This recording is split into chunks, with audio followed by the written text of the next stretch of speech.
ኦሪት ዘጸአት ምዕራፍ 28 ላይክ በማድረግ ጀምሩት። አንተም ወንድምህንም አሮንን ከእርሱም ጋር ልጆቹን ከእስራኤል ልጆች መካከል ለይተህ ካህናት ይሆኑልኝ ዘንድ ወደ አንተ አቅርብ። አሮንን የአሮንንም ልጆች ናዳብን፣ አብድዩንም፣ አልዓዛርንም ኢታምርንም አቅርብ። የተቀደሰውን ልብስ ለክብርና ለጌጥ እንዲሆን ለወንድምህ ለአሮን ሥራለት።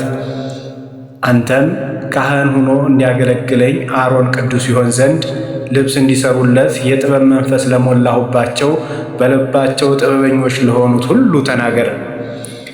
የሚሰሯቸውም ልብሶች እነዚህ ናቸው: የደረት ኪስ፣ ኤፉድ፣ ቀሚስ፣ ዥንጉርጉር ሸሚዝ፣ መጠምጠሚያና መታጠቂያ። እነዚህም ካህናት ይሆኑልኝ ዘንድ ለወንድምህ ለአሮን ለልጆቹ የተቀደሰ ልብስ ያደርጉ። ወርቅንም ሰማያዊና ሐምራዊ ቀይ ግምጃም ጥሩ በፍታም ይውሰዱ። ኤፉድንም በብልሃት የተሠራ በወርቅና በሰማያዊ በሐምራዊና በቀይ ግምጃ ከተፈተለ ከጥሩ በፍታ ብልህ ሠራተኛ እንደሚሠራ ያደርጉ። ሁለቱ ወገን አንድ እንዲሆን በሁለቱ ጫንቃ ላይ የሚጋጠም ጨርቅ ይሁን። በላዩም መታጠቂያ ሆኖ በብልሃት የተጠለፈው የኤፉድ ቋድ እንደ እርሱ ከእርሱም ጋር አንድ ይሁኑ። ከወርቅና ከሰማያዊ ከሐምራዊ ከቀይ ግምጃም ከተፈተለ ከጥሩ በፍታም የተሠራ ይሁን። 2 መርግድ ድንጋይ ወስደህ የእስራኤል ልጆች ስማቸውን ቅረጽባቸው። እንደ አወላለዳቸው 6 ስም በአንድ ድንጋይ፣ የቀረውንም 6ቱን ስም በሌላው ቀረጽ። በቅርጽ ሠራተኛ ሥራ እንደ ማኅተም ቅርጽ አድርገህ የእስራኤል ልጆች ስም በ2 ድንጋዮች ቅረጽ፣ በወርቅ ፈርጥ አድርግ። የእስራኤል ልጆችም የመታሰቢያ ድንጋዮች የሆኑ ዘንድ 2ቱን ዕንቁዎች በኤፉድ ጫንቃዎች ላይ ታደርጋለህ። አሮንም በ2ቱ ጫንቃዎች ላይ ለመታሰቢያ ስማቸውን በእግዚአብሔር ፊት ይሸከማል። የወርቅ ፈርጦች 2 ድሪዎች ከጥሩ ወርቅ ሥራ፣ እንደ ተጎነጎነ ገመድ አድርግ። የተጎነጎነም ድሪዎች በፈርጦች ላይ አንጠልጥል።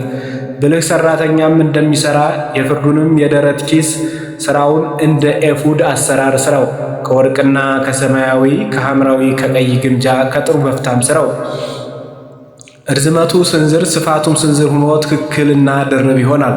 በ4 ተራ የሆነ የዕንቁ ፈርጥ አድርግበት። በፊተኛው ተራ ሰርዲዮን ቶጳዝዮን የሚያብረቀርቅ ዕንቁ፣ በሁለተኛው ተራ በሉር ስፔነር አልማዝ፣ በሦስተኛው ተራ ያክንት ኬልቄዶን አሜትስጢኖስ፣ በአራተኛው ተራ ቢረሊ መርገድ ኢያሶጵድ በወርቅ ፈርጥ ይደረጋሉ።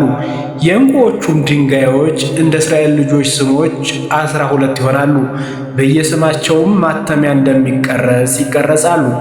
ስለ 12ቱ ነገዶች የሚሆኑ ለደረት ኪስ የተጎነጎኑት ድሪዎች እንደ ገመድ አድርገህ ከጥሩ ወርቅ ሥራቸው። ለደረት ኪስም 2 የወርቅ ቀለበቶች ሥራ። 2ቱንም ቀለበቶች በደረቱ ኪስ በ2 ወገን አድርጋቸው። የተጎነጎኑትንም 2 የወርቅ ድሪዎች በደረቱ ኪስ ወገኖች ወዳሉት ወደ 2ቱ ቀለበቶች ታገባቸዋለህ። የ2ቱም ድሪዎች ጫፎች በ2ቱ ፈርጦች ውስጥ አግብተህ በኤፉድ ጫንቃዎች ላይ በፊታቸው ታደርጋቸዋለህ። 2 የወርቅ ቀለበቶችን ሥራ። እነርሱንም በኤፉድ ፊት ለፊት ባለው በደረቱ ኪስ በ2ቱ ጫፎች ላይ ታደርጋቸዋለህ። ደግሞም 2 የወርቅ ቀለበቶች ሥራ። በኤፉድም ፊት ከጫንቃዎች በታች በብልሃት ከተለጠፉ ከኤፉድ ቋድ በላይ በመያዣ አጠገብ ታደርጋቸዋለህ። የደረቱን ኪስ በብልሃት ከተለጠፉ ከኤፉድ ቋድ በላይ እንዲሆን ከኤፉድም እንዳይለይ የደረት ኪሱ ከቀለበቶቹ ወደ ኤፉድ ቀለበቶች በሰማያዊ ፈትል ያስሩታል። አሮንም ወደ መቅደሱ በገባ ጊዜ በእግዚአብሔር ፊት ለዘላለም መታሰቢያ የእስራኤል ልጆች ስሞች በፍርዱ በደረት ኪስ ውስጥ በልቡ ይሸከም። በፍርዱም በደረት ኪሱም ውስጥ ኡሪምንም ቱሚንም ታደርጋለህ። በእግዚአብሔር ፊት በገባ ጊዜ በአሮን ልብ ላይ ይሆናል። አሮንም በእግዚአብሔር ፊት ሁል ጊዜ የእስራኤል ልጆችን ፍርድ በልቡ ይሸከማል።